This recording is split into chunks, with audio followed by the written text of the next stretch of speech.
C'est un petit peu bizarre pour moi d'arborer un coq orange, mais je vais le faire spécialement aujourd'hui pour vous.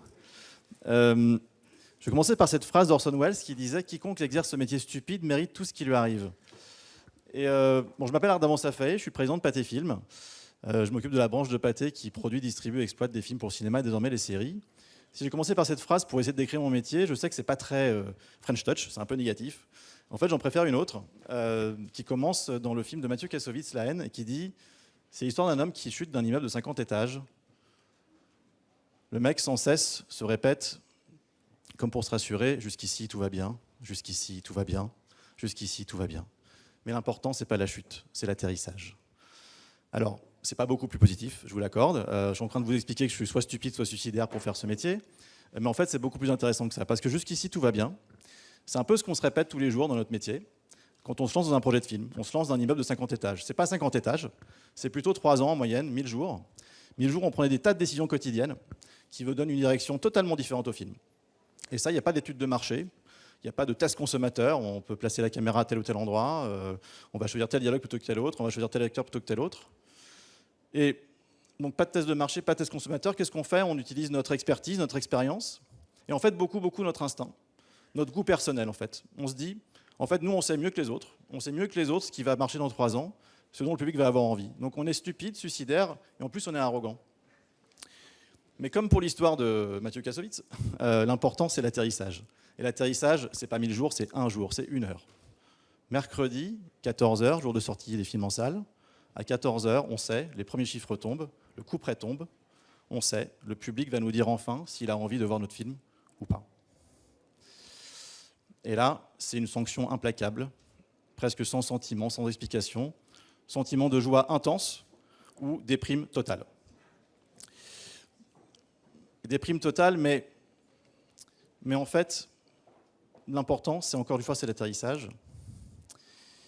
Et quel que soit le résultat du film, le sort du film est scellé là pour toujours. En fait, on n'a qu'une seule chose à faire, on ne peut pas revenir en arrière, on passe au film suivant. Et des exemples comme ça de films qui ont eu un atterrissage parfois, une chute compliquée mais un atterrissage heureux, je peux vous en citer un au moins. En 2019, on a sorti un film qui s'appelle Le Chant du Loup d'Antonin Baudry. 3 ans plus tôt, il vient nous voir avec un projet de film un peu fou, il nous dit « je veux faire un thriller dans le milieu des sous-marins nucléaires ». Un sous-marin nucléaire à filmer, c'est un peu compliqué, c'est cher quand même. C'est un sujet qui n'a jamais été abordé dans le cinéma français avant, jamais. Ça n'a pas été abordé dans le cinéma américain depuis un certain temps, puisque le précédent un petit peu connu date de 30 ans plus tôt. Et puis on s'est dit, pourquoi faire simple? On va prendre Antonin Baudry pour réaliser le film. Il n'avait jamais fait de film avant. Alors, encore une fois, on se dit, on est stupide, suicidaire, arrogant, on ne sait plus. Mais encore une fois, l'important, c'est l'atterrissage. Et l'atterrissage, c'était 1 500 000 entrées. Le film s'est vendu partout dans le monde.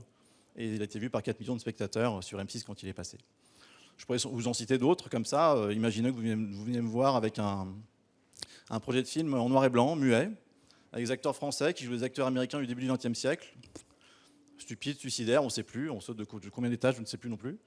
150 millions de dollars de recettes plus tard et 5 Oscars, c'était 10 artistes de Michel Hazanavicius. Malheureusement, d'une certaine manière, le métier est beaucoup plus ponctué d'échecs que de réussites comme cela.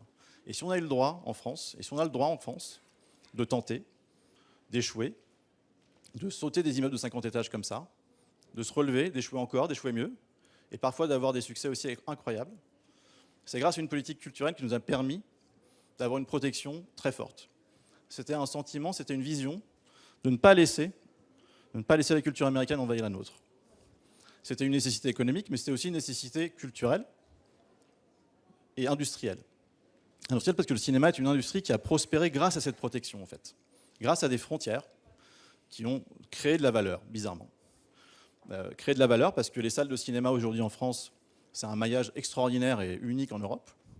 On a des producteurs, des talents, des distributeurs capables de gagner des Oscars, des Palmes d'Or, de faire des succès populaires énormes, d'exporter. Donc jusqu'ici, tout va bien. Sauf que tout a changé. Tout a changé il y a quelques temps parce que la numérisation et l'internationalisation portée par les grandes sociétés américaines, qui sont les GAFA et les plateformes,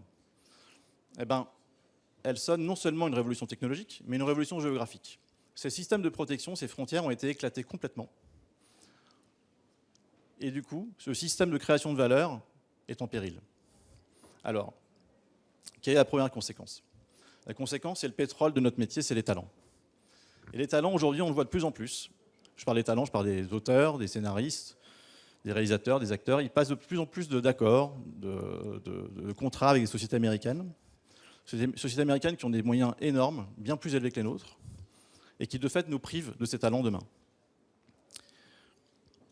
C'est un peu comme au football, en fait. Au football, on a les meilleurs joueurs du monde. On a une équipe qui est capable de gagner une Coupe du Monde.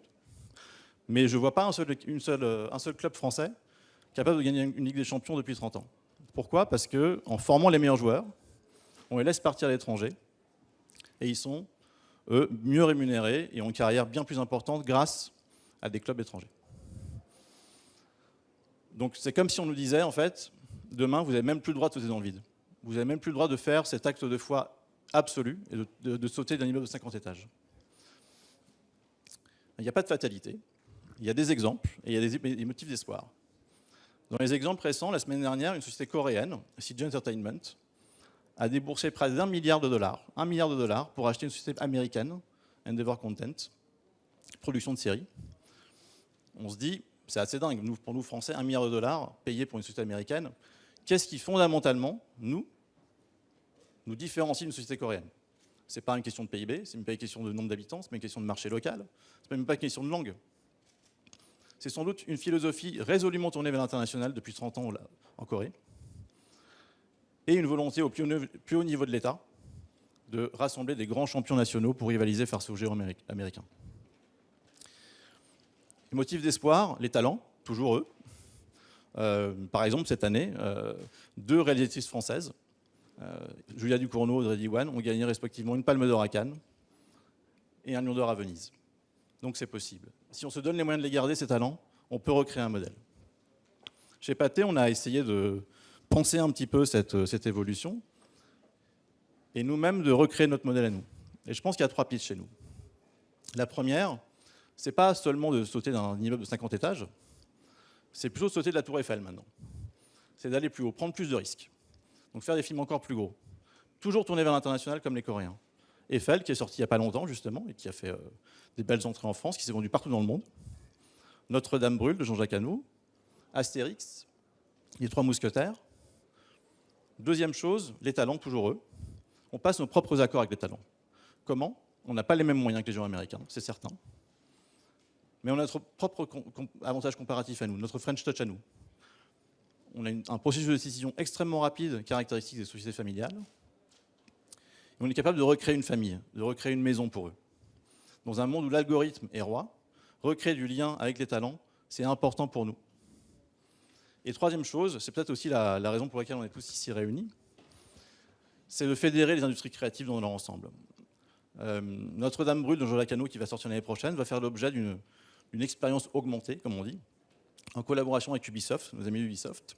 Et c'est peut-être une autre idée pour demain, non pas à sauter d'un immeuble de 50 étages tout seul, mais bien accompagné cette fois-ci. Donc, c'est en rassemblant nos forces qu'on recréera une nouvelle identité française. On recréera un nouveau système de protection, non pas en autarcie et en frontières, mais tourné vers l'international, tourné vers ces nouveaux acteurs, mais en gardant une indépendance économique très forte. Alors, rivaliser avec les acteurs américains, ces géants américains, c'est peut-être stupide ou suicidaire, mais ça tombe bien. Ça fait 100 ans qu'on fait ça très très bien dans le cinéma. Jusqu'ici, tout va bien. Merci beaucoup.